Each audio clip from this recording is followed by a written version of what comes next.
Hello everyone, Alien Volt here, and let's talk about Hawken.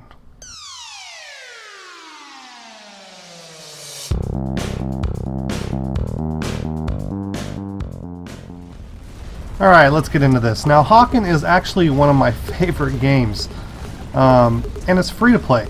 Of course, when I bought into it, it wasn't free to play. We were helping support the development of the game, and I bought several packages. In fact, I think I bought probably about a half a dozen, and I handed them out to friends and family, and I really liked this game. It was absolutely the funnest mech game I'd ever played.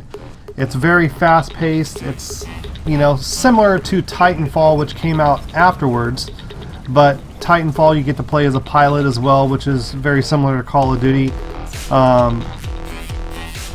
Almost a Call of Duty and Hawken combination. And Hawken is just strictly mech play. That's all it is. It's just mechs. And it's a lot of fun. It offers a lot of fun. And it baffles me why this game doesn't do better. I mean, this game is exciting. It's fast-paced. It's everything that you would want in a first-person shooter, especially in a first-person shooter where you play as mechs. Now, it was a small indie team, and it took them a while to get the game off its feet. Initially, it was released prior to coming to Steam for about 6 months to a year, and it was a lot of fun. But it was always designed to be a free-to-play game, and as such, it did have a microtransaction business model set up with it. And it's never been bad. It's never been pay to win. I mean, there's a lot of people that have cried about this game being pay to win. That's not the case in the least. It hasn't at all been pay to win. Currently they've added mechs, so now they basically have a tier 2 mech, basically 2 mechs for each mech. So they have a tier 1, which is your initial startup mech, then they have a tier 2 mech, which usually increases the stats slightly. It's a very small percentage, maybe 5% over the base mech. Now see, if you look here and then you look at the original stats, they're slightly increased. Nothing that's overpowered, but it does give you a method of advancing and making your mech more powerful. Now the downside of that is once you upgrade your mech, you then have to level it and deal with all the unlocks and the upgrades. Now, where some people may complain this is pay to win, is you can actually come in here and pay credits, either in-game credits or real money credits that you buy from, I think they're called Meteor credits, that you buy from the website, where you can actually unlock things early. So if you want to spend a bunch of money, you can come in here and unlock your weapon upgrades. And let me express that this is a weapon upgrade system, but it only gives you a few options. Like, I think there's 3 for your main weapon, and then for your secondary weapon you can't upgrade it at all. It's just stationary for that mech. That's the design that comes with the mech, and you're stuck with it. Now, the next big thing about the mechs is you have your internal systems, which are like your guts. And in that you can buy different boosters that allow you to move faster, things that help with weapons cooling, things that help with repairing or healing, and different options like that. Now with those, there are 3 different tiers of those. Like when you start out, you've got a tier 1, which is pretty inexpensive to get going. Then you have a tier 2, which may like give you a second more for like you may dodge out, you know, 15 yards where the base one was 14 yards. And then there's a tier 3, which is the best, and it may dodge out, I think it's 18 yards, so maybe it's 14, 16, and 18 for all 3 different tiers. So you go out a few more yards and it costs a little bit less fuel to do. So it's better.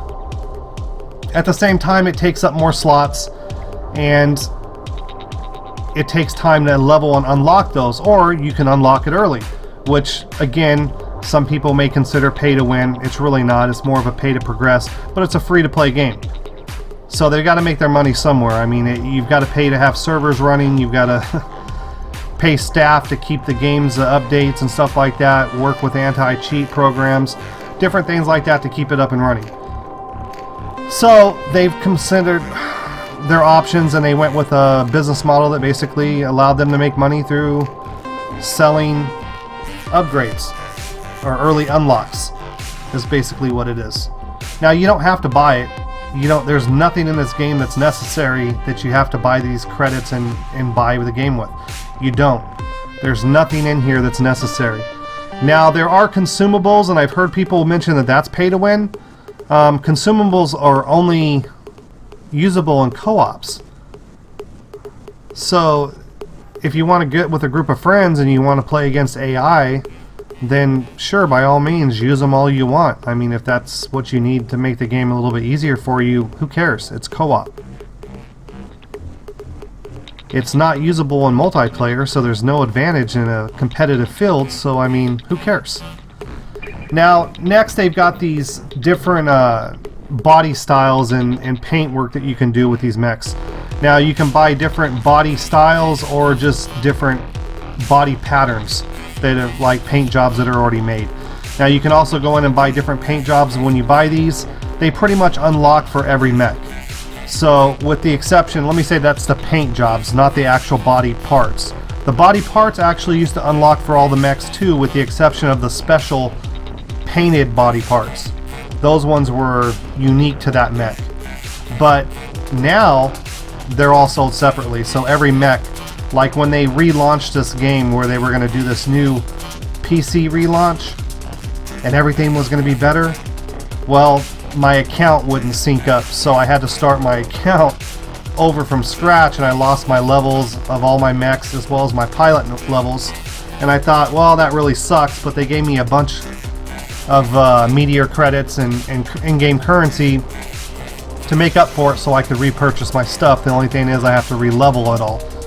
So I was like, okay, well, I guess that's not too bad. I mean, I like the game. I don't really mind that much.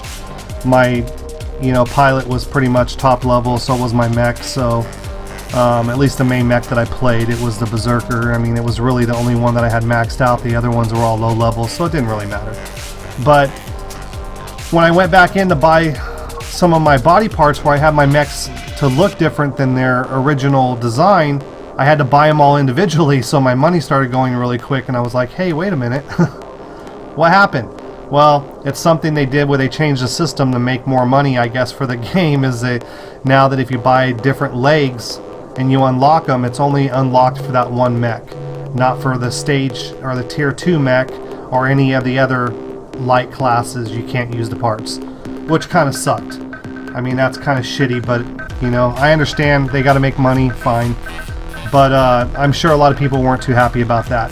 But other than that, other than cosmetics, paint jobs, the interior of your mech, whether you want a, dancing hulu lady or a dog barking or something like that on the corner of your mech, that's all stuff that you don't need. I mean, it's just visible. And the only person that can see it really is you. So, I mean, who cares what the inside of your mech looks like? But if you want to buy that stuff, I mean, I guess you can. You can unlock some of it. I mean, most of it unlocks with in-game currency, which, is easy enough to farm. Or you can, spend a little bit of cash, help out with the development of the game and the support of the game, and buy some of these skins. Because that's basically all they are.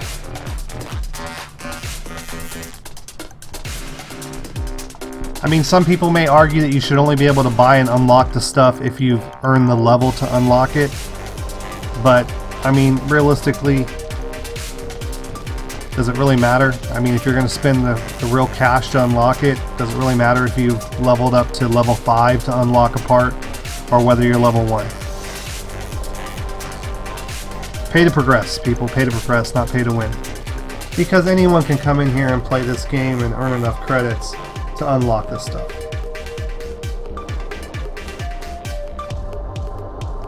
Now, if you do want to buy the in-game currency, or you did want to buy, I wouldn't buy it now, but it's pretty affordable. I mean, it's not that it's super cheap, but it's not overly expensive either. If you want to buy a mech, it's going to cost you probably around $12 US dollars. Is that a little bit more than a skin in another game? Sure, but you're unlocking another mech with weapon systems that you don't currently have. It's not just a skin. Now, as you can tell, most of your emblems are you know, unlocked through real currency, but all that is really is a picture next to your name. There were some that were unlocked in game currency, some that were free, depending on, you know, what game packages you had. But in the end, it's a picture next to your name at the end and the beginning of the game. Not like it really matters that much. You definitely don't have to have it. If you want to spend a little bit of extra money to get a custom one, or one that, you know, most people don't have, then fine, spend it. Again, definitely not pay to win. So I was pretty excited to get back into this game. I was excited for the relaunch of it. They initially released this in 2 stages. The first one was going to be, you know, a base patch to kind of put in all the new graphics or enhanced graphics, which basically doesn't really look much different to me, but it was supporting Windows 64 version versus 32-bit. It's going to support 64-bit. And it was supposed to up the graphics fidelity a little bit.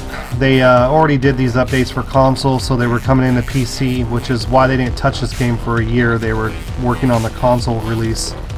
Then they came back in and they were putting all those updates into the PC package. Well, they did the first update and they've had some glitches with it, especially when you first log in. A lot of times it won't sync and connect to your account. You've got to do it like 5 or 6 times before it finally syncs up and logs you in, which is kind of irritating. Sometimes it crashes on startup. So then they're supposed to come out with a second patch to fix all the bugs and finalize it for PC launch. Well, as we're waiting for that, they announced they're going to close the game down, close all the servers down. That's it. I guess there's not enough interest in the game. They're not making enough money to keep the servers running, and their investors don't want to invest any more money into it. So this is it. This is the dying days of Hawken. You have until January 2nd of 2018.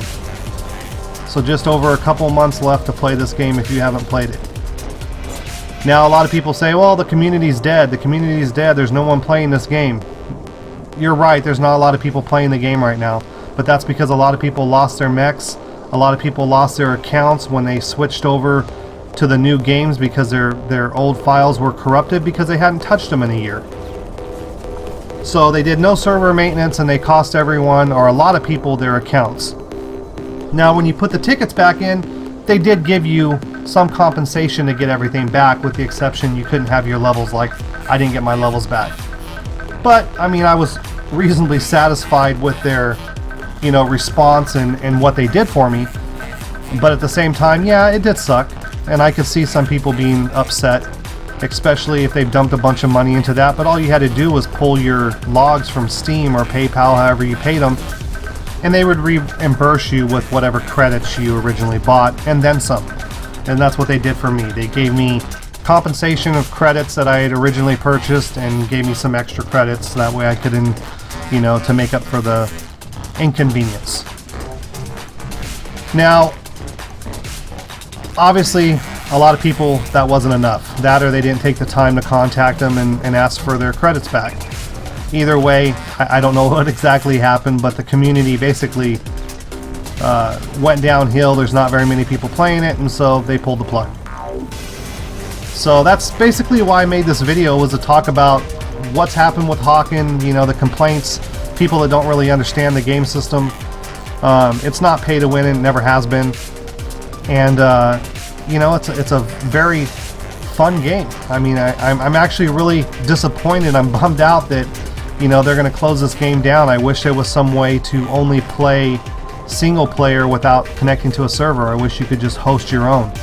You know, and that kind of brings back the debate, well, Call of Duty sucks because it's, you know, it's peer-to-peer, you know, you're not connecting to a server. Well, this is one of those examples where peer-to-peer might not be so bad, because if you didn't have to connect to a server, you know, you could continue to play this game. And the bots in this game are very, very fun to play against. I mean, you don't have to play against people to have fun with this game. This game offers a lot of excitement and fun with just playing against bots, because it was designed to have co-op in mind. So, I mean, the bots are actually pretty good. But none of that matters now because the bomb was dropped and they're closing down the servers. So unless something changes between now and the next 2 months, this game is dust. And that's too bad because it was a really fun game and I enjoyed it while it lasted, and I'm glad I got to play it. And I guess I'm going to wrap that video up. Thanks for watching, and I'll see you next time. Goodbye, Hawken.